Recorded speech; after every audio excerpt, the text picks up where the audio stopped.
guys, welcome to my very first video in my new apartment. A lot of you guys have been asking me to do another video about language learning because it's actually been quite a little bit since I've talked about methods of language learning and sort of how I like to learn languages.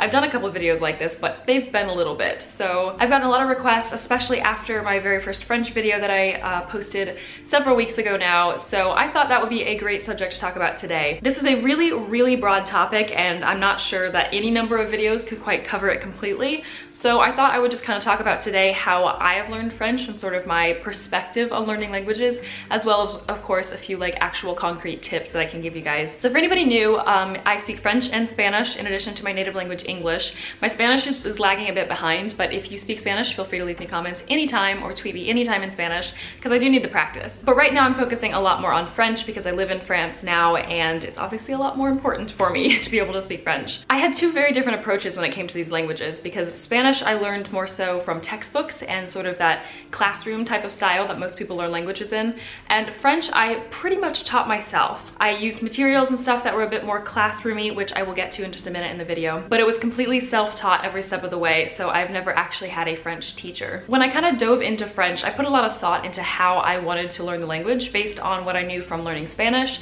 and also based on what I knew from teaching English, because I have taught English as a foreign language before. So I had a lot of experience sort of with foreign languages in general and how people can learn them. So I used all of this to kind of guide myself in my French learning journey. What I did was kind of break it down into two different categories in my brain, and this helped me a lot, and I hope maybe it can help you guys too. I like lists and stuff, so everything needs to be categorized for me in my brain. So all of the things that I did were I separated into two different sort of learning styles, and one of them is immersion and sort of casual style, more so not really thought about. You kind of learn without thinking too hard about the fact that you're learning. And then everything else was in more of a textbook nitty-gritty type of box, let's say. So this is more so when I was looking at vocabulary and looking up conjugations and things like that. That's all much more in the nitty-gritty, let's call it, side. So let's talk about immersion first. A lot of people advocate going to a country that speaks the language that you're trying to learn and living there, even for a short time. And this is so helpful, but obviously not everybody can do that.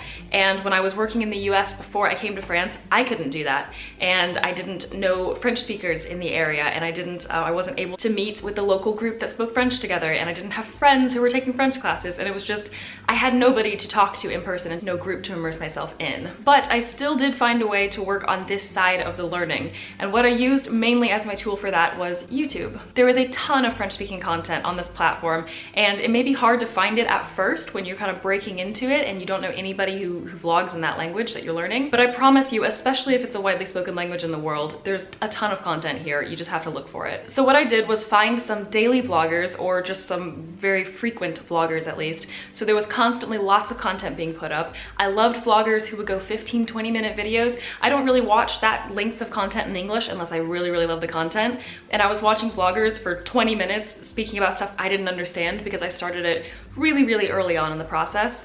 But I still feel like that had such a big impact on my pronunciation and my ability to understand conversational styles and tone. There's so much about a language that you just never get. Even if you're pronouncing things exactly scientifically perfectly, there's so much of the style of speaking, the tone, just the essence of what makes it a different culture with the language. And you can't get that unless you actually hear it being spoken constantly by native speakers. So you're probably wondering, wasn't that boring to just listen to 20 minutes of someone speaking when you couldn't understand half of what they were saying? A little bit, I'm not gonna lie, but especially as I started to get better, I started to understand more. And little tidbit, you don't actually have to be sitting in front of your computer, staring at the screen, watching every bit of it. Often what I would do is clean my room while I was listening to stuff, or get ready in the morning while I was listening to something in my ears. I wouldn't even watch it all the time, although it does help, obviously it can give you some context. But even if you're just listening to it and not fully understanding everything, it's kind of like being a kid again. The immersion aspect of learning a language is how everybody learns their first language, their native language. And then of course, when we get a bit older, we start actually learning how to write it, and we do actually learn the nitty-gritty grammatical bits and stuff like that. But how we start and how we get pretty good at communicating, even before we can really write and understand spelling and things like that, that's all immersion. As adults, we don't have the patience and we don't have the time often to fully learn a language this way, but it's a really important aspect of learning a language. And like I said, it's pretty much the only way to learn the stylistic linguistic aspects of a language. Okay, so now we can move along to the other little invisible box that I put over here, which is the nitty-gritty learning. So this is going to be like vocabulary and conjugations and grammatical structures and the more mathematical part of a language. Especially when you're starting out with a totally new language, this is going to be the part that you're probably going to want to focus on the most. Although, you know, like I've said before, I advocate for both. Some people advocate for kind of an all immersion approach. Other people advocate for all text and an all nitty-gritty approach.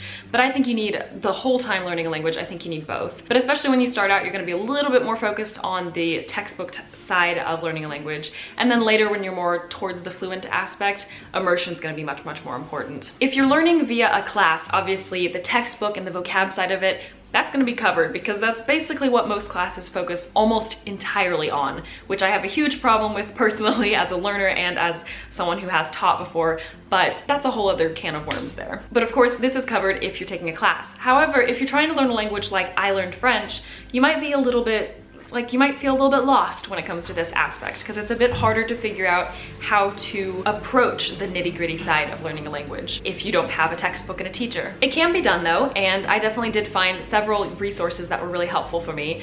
So the first one of those would be apps, and especially Duolingo. If you've watched many videos about learning a language or if you've read very many blog posts, I'm sure you've heard of Duolingo. It is a super, super popular app, and that's for a reason. It's very, very useful. As you get closer to fluency, it gets less and less useful, so I will say that definitely don't rely on it, and definitely don't solely rely on it, but it can be really helpful for giving you just sort of auto-generated sentences and auto-generated vocabulary testing and stuff like that. Another useful tool is watching movies with subtitles, and I would start with subtitles in your native language when you first start a language, but as soon as you can, I'm talking as soon as you can, put subtitles in the other language because that's going to help your brain separate the two, and it will help get you out of your native language and push you more towards the other language. When you're a beginner, obviously you're probably going to miss most things without this, but even early intermediate, push yourself. I would really advocate to do that completely in a different language. A little tip to help you out with this one, if you're kind of worried that you'll miss most of the movie, watch a movie you already know. Watch a movie that you've seen in your native language that you know pretty well, you know the plot, you know the characters,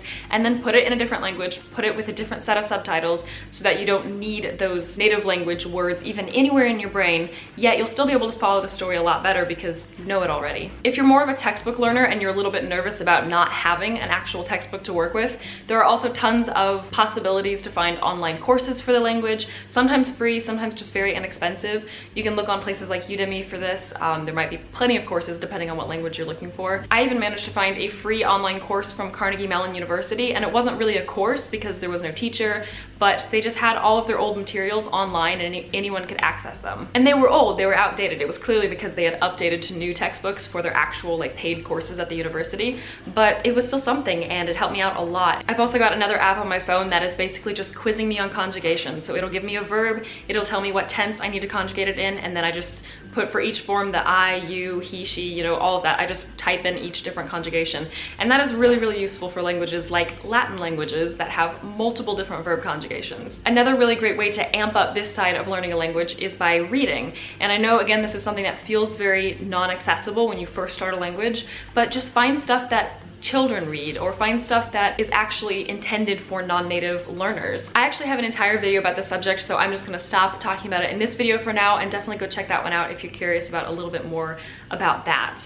But basically, I think the important thing when it comes to learning the more textbook aspect of a language is to find a balance between very textbook style basic vocabulary, grammar, and things like that, but also look for sources like movies with subtitles and like reading and things like that that will give you a little bit more of the casual aspect. I am going to stop here. Like I said, this is a huge subject, and yeah, I could do a million videos on it and probably not cover it really thoroughly, or at least not fully, but I'm going to stop there for this video. If there's anything that I mentioned in this video that you'd like me to do another video on and maybe talk about in more detail, then definitely let me know. And also if there's anything else related to language learning that you'd like me to devote an entire video or a few videos towards, then definitely let me know that as well. Thank you guys all so much for watching, and I will see you soon.